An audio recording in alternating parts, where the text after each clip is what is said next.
నమస్కారం, సుమన్ టీవీకి స్వాగతం. నేను గీతాంజలి. ప్రస్తుతం మనతో పాటు ప్రముఖ ఆధ్యాత్మికవేత్త రామచంద్రుని రమేష్ కృష్ణ గురువు గారు ఉన్నారు. వారితో మాట్లాడదాం.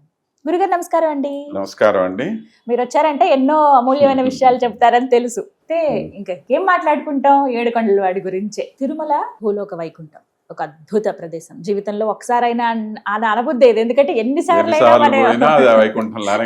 మనకు ఆ అనుభూతి ఎప్పటికీ ఉంటుంది. ఎప్పటికీ మనకి మళ్ళీ నానే రాదు, ఎప్పుడు వెళ్తామా అనే భావన వచ్చేస్తుంది. ఎంతసేపు కంపార్ట్మెంట్ లో వేచి ఉన్నా, ఇంకా ఆలయం లోపలికి అడుగు పెడుతున్నాం అనగానే ఒక దివ్యమైన అనుభూతి. అలా వెళుతున్న క్రమంలో వెంటనే పెద్దవాళ్ళు చూపిస్తారు, అదిగో అనంతాళ్వారు గుణపం అదిగో అని చెప్పి కుడివైపున మనకి లోపలికి అడుగు పెట్టడమే చూపిస్తారు. అసలు ఆ కథ ఏంటండి? ఎందుకు ఆ గుణపం అక్కడ ఉంది? గుణపాన్ని కూడా అంతటి పుణ్యస్థలంలో ఉంచి పూజించుకునేలాగా డైరెక్ట్ గా పూజ చేయకపోయినా దర్శించుకుంటాం ఒకసారి. ఎందుకు అంత ప్రాశస్తి?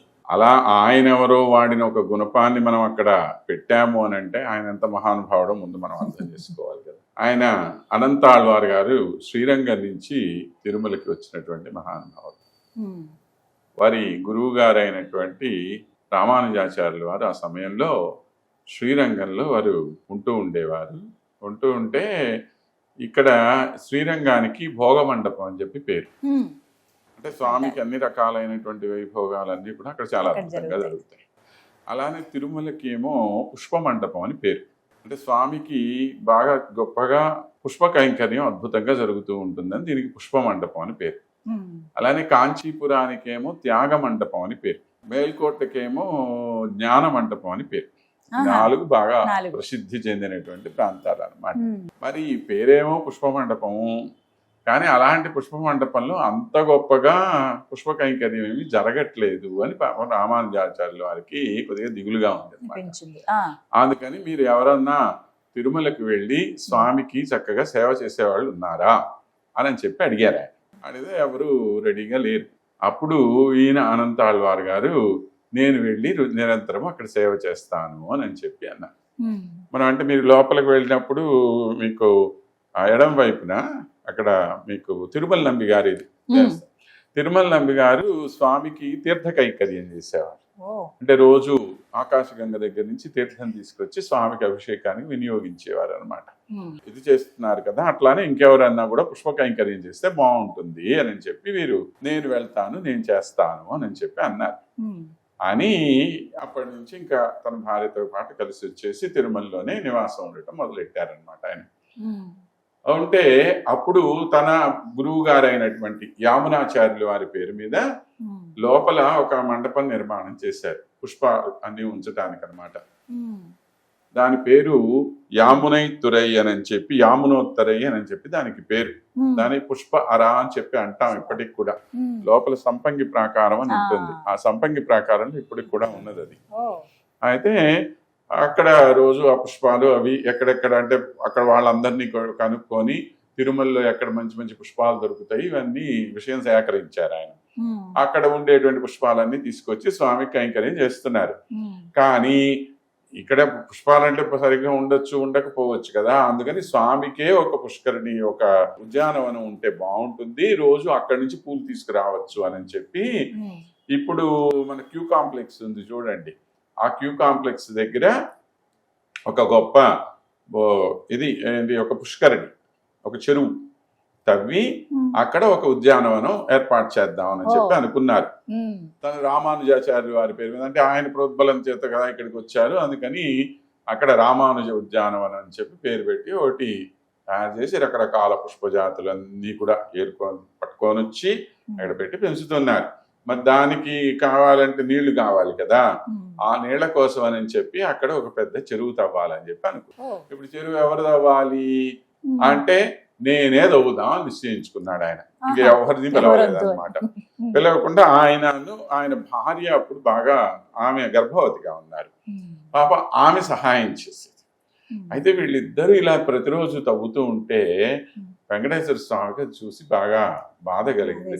అయ్యయ్యో పాప నా కోసం చూడు, నా భక్తుడు ఎంత కష్టపడుతున్నాడో, నేను కూడా పోయి సహాయం చేద్దాం అనుకొని ఒక పిల్లవాడి రూపంలో వెళ్ళారు ఆయన దగ్గరికి. వెళ్తే ఆయన దగ్గరికి వెళ్ళి అండి నేను కూడా మీకు సహాయం చేస్తానంటే నాకు ఎవరి సహాయం అక్కర్లేదు, నేను స్వయంగానే తవ్వాలి ఆ చెరువుని అని చెప్పి అన్నారు. అంటే ప్రతిరోజు ఈ పిల్లవాడు రావటం అడగటం, ఈయనేమో విసుగొచ్చేసింది. అబ్బో నేను వద్దని చెప్పాను కదా, పూట పూట ఎందుకు వస్తున్నావు అని చెప్పి విసుక్కునేసాట.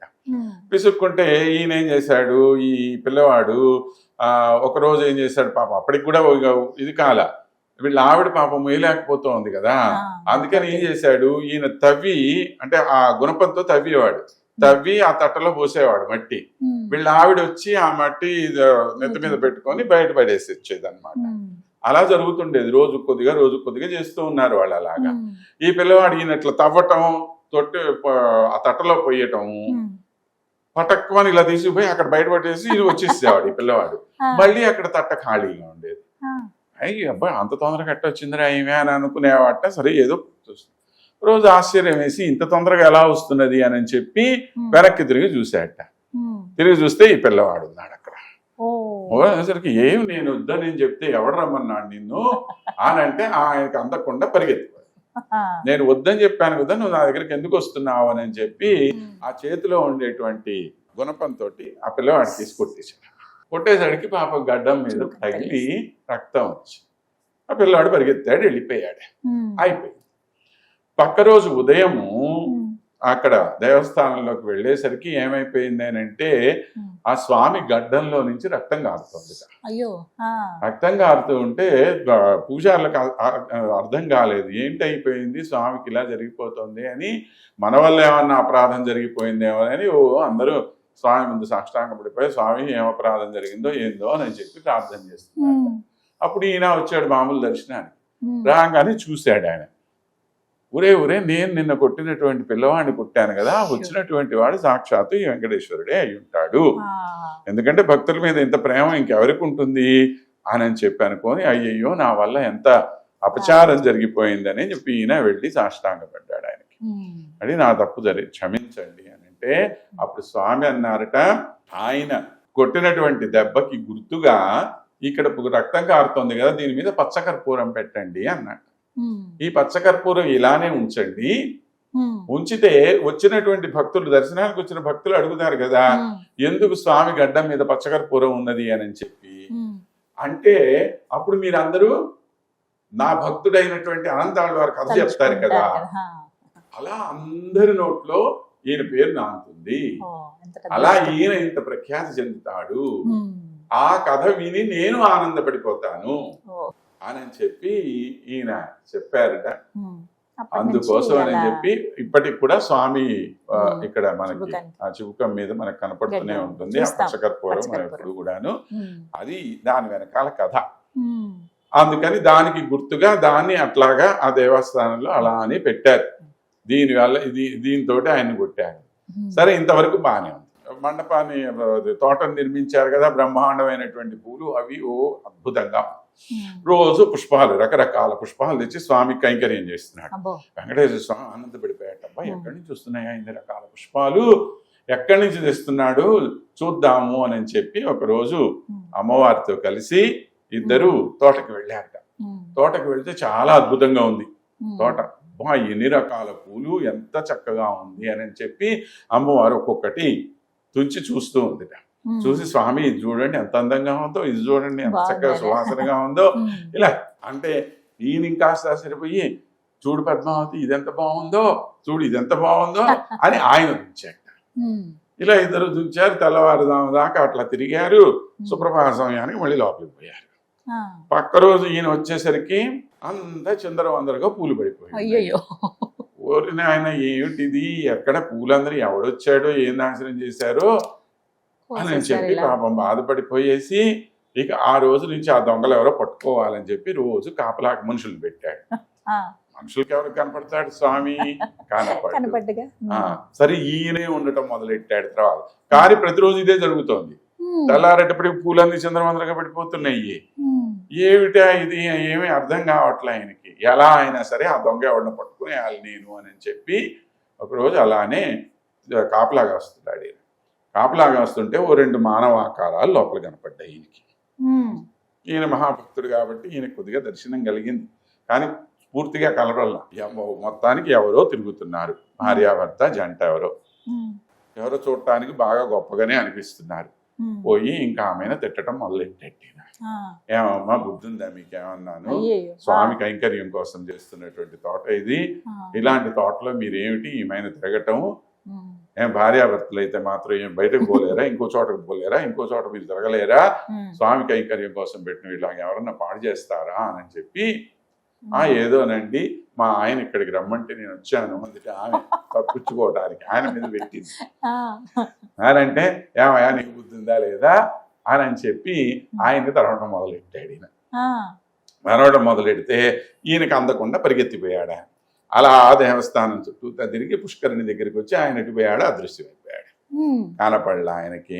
కనపడకపోయేసరికి ఇంకేం ఏం చేశాడు, వెనకాలకు వచ్చేసాడు. వచ్చి ఈమెను పట్టుకున్నాడు. నువ్వు ఎట్టాకి ఇక్కడ ఉన్నావు కదా, నీకోసం వస్తాడుగా మీ ఆయన, అప్పుడు చూస్తానులే ఆయనకి అని అక్కడ ఒక సంపంగి చెట్టు ఉంటే ఆ చెట్టుకి అమ్మవారిని కట్టిపడేసాడు. అమ్మవారిని కట్టేసి ఏం చేస్తుంది పాపం, అయ్యా నన్ను వదిలేయమంటే వదిలేదు లేదు, ఆయన వచ్చిన తర్వాత అప్పుడు తెలుస్తాను నీ సంగతి అని చెప్పాను. అయిపోయి చెట్టుకి కట్టేశాడు. అమ్మవారి పాపం అక్కడే కూర్చొని ఉంది. ఏం చేయాలి దోసగా, ఆ చెట్టు కింద కూర్చొని ఉంది ఈమె. పక్క రోజు తెల్లవారేటప్పటికి దేవస్థానంలో వీళ్ళు స్వామికి ఆరాధన చేయడానికి వెళితే వక్షస్థలం మీద అమ్మవారు ఉంటుంది కదా, అమ్మవారు కనపడలా. అర్చకులకి కనపడకపోయేసరికి అర్చకులు గగ్గోలు పెట్టేశారు. అయ్యో అమ్మవారు ఎటు వెళ్ళిపోయింది, అమ్మవారు ఎటు వెళ్ళిపోయింది. అంటే ఆ రోజుల్లో స్వామితో మాట్లాడేవారు, స్వామి పూజలతో మాట్లాడేవారట. అందుకని ఇప్పటికి కూడా అక్కడ అర్చకులకి అంత గొప్ప విలువ. ఎందుకంటే స్వామి నిత్యం వాళ్ళతో సంభాషిస్తూ ఉండేవారు. సింహాచలంలో ఒకటి, ఇక్కడ తిరుమలలో ప్రత్యేకంగా చెప్పుకుంటారు ఈ రోజు కూడా. కాంచీపురంలో కూడా అలానే తిరుకచ్చి నమ్మితో వారితో మాట్లాడేవారట. ఇక్కడ కూడా కృష్ణమాచార్యులు గారని ఒక మహాభక్తుడు ఉండేవాడు సింహాచలంలో, వారితో మాట్లాడేవారు. ఇలాగ మరి అక్కడ స్థల పురాణం మనకి చెప్తున్నటువంటి విషయాలు. అలాగే వీళ్ళందరికీ అంటే అప్పుడు స్వామి అన్నట్ట, అదిగో అక్కడ రామానుజ ఉద్యానంలో కట్టుబడేశాడు అనంతాళ్ళు వారు, ఆమెని పోయి పట్టుకురండి అన్నారు. అంటే వీళ్ళందరూ పోయారు.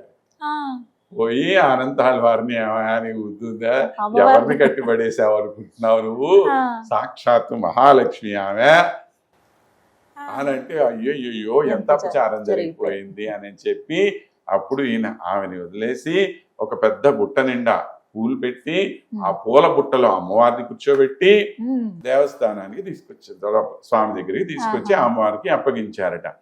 అలాగా అమ్మవారిని తీసుకొని వచ్చి అప్పగిస్తే సాధారణంగా ఎలా ఎప్పుడు జరుగుతుంది, ఇట్లాగూ మంచి పెద్ద ఉత్సవం కదా, బుట్టలో అమ్మాయిని ఎప్పుడు తీసుకొస్తారు కదా, ఎవరు తీసుకొస్తారు, మామగారు తీసుకొస్తాడు కదా. అలా ఆయన వచ్చేసరికి మామగారు రండి రండి అని పిలిచాట ఆయన, వెంకటేశ్వర స్వామి పిలిస్తే అలాగా ఆయన అనంతాళ్ళవారు గారు స్వామి వారికి మామగారు అయిపోయాడు. ఇలాగా ఆయన్ని పిలిచి కూర్చోబెట్టి ఆయనకు అన్ని సపర్యలు చేసి, అయ్యో స్వామి నా వల్ల ఇలా పొరపాటు జరిగిపోయిందండి అని అంటే, పొరపాటు కాదు ఏం కాదు, మీ అంత మహాభక్తులు మాకు దొరకటమే మా అదృష్టము అని చెప్పి ఇట్లాగా అనంతాళ్ళవారి గారి గురించి అద్భుతమైనటువంటి కథ. ఇప్పటికి కూడా మనం అనంతాళ్ళవారి గారి యొక్క గృహం మనం అక్కడ చూడొచ్చు. ఆ ప్రదక్షిణ మార్గంలో ఉంటుంది నైరుతి దిశలో. వారి చిత్రపటాలు కూడా ఉన్నాయి ఇప్పటికక్కడ. అక్కడే స్వామి వీరి అనంతాళ్ళవారి గారి యొక్క సమాధి కూడా నది ఆ పుష్కరిణి దగ్గరే ఉన్నది. ఇవన్నీ కూడా ఇప్పుడు మనకి చరిత్రలో కనపడుతున్నటువంటి ఆధారాలు. ఇవన్నీ కూడా మనం చూడొచ్చు ఇప్పటికి కూడా అక్కడ. కాబట్టి ఎవరన్నా ఈ కథ విన్నటువంటి వాళ్ళు కనీసం ఇంకోసారి అక్కడికి వెళ్ళినప్పుడు తిరుమలకి ఎవరు అనంతాళ్ళవారు, ఎక్కడున్నాడు ఆయన చూసి వస్తే అది దానివల్ల మనం ఆనందం అవుతుంది. ఈ అనంతాళ్ళవారు గారి యొక్క ఈ సంఘటన మనం ఏదైతే ఇప్పుడు దాకా చెప్పుకున్నామండి, దీనికి సంబంధించి తిరుమలలో ఒక అద్భుతమైన ఉత్సవం కూడా జరుగుతుంది. దాని బాగ్సవారి ఉత్సవం అని చెప్పి అంటారు. బాగ్సవారి దాని పేరు. అది దీనికి మన ధ్వజారోహణ జరుగుతుంది కదా బ్రహ్మోత్సవాల్లో. ధ్వజారోహణ జరిగిన తర్వాత పక్క రోజున ఈ బాగ్సవారి జరుగుతుంది. ఏంటి బాగ్సవారిలో జరిగేదంటే, ఆ రోజు అనంతాళ్ళవారు గారు ఏ విధంగా అయితే వెంకటేశ్వర స్వామిని తరిమాడో అలాగా స్వామిని తరుముకుంటూ అర్చకులు వస్తారు. ఆ రోజు వీళ్ళ దగ్గర నుంచి తప్పించుకొని పరిగెత్తిపోతాడు ఆయన. అర్చకులు వెనకాల నుంచి రాళ్ళేసుకుంటూ వెనకాల నుంచి పరిగెత్తుకుంటూ వస్తారు అనమాట. ఈయన ముందు అలాగా పరిగెత్తుకుంటాడు. చాలా వైభవంగా చాలా బాగుంటుంది చూడటానికి. బాగ్సవారి ఉత్సవం బాగుంటుంది. పేరు కూడా అవును అక్కడ ఉత్సవం జరుగుతుంది. జరుగుతుంది ఆ, ఆ తోట దగ్గర, తోట దగ్గర. మాడ వీధుల్లో జరగదు అనుకుంటా, అది తోట దగ్గర ఉమ్. అక్కడ జరుగుతుంది. చాలా తమాషాగా ఉంటుంది చూడటానికి అన్నమాట. అంటే వినోదంగా. స్వామిని పోయి మనం తరవటం ఏమిటి అని ఆయన చెప్పి పారిపోతుంటారు.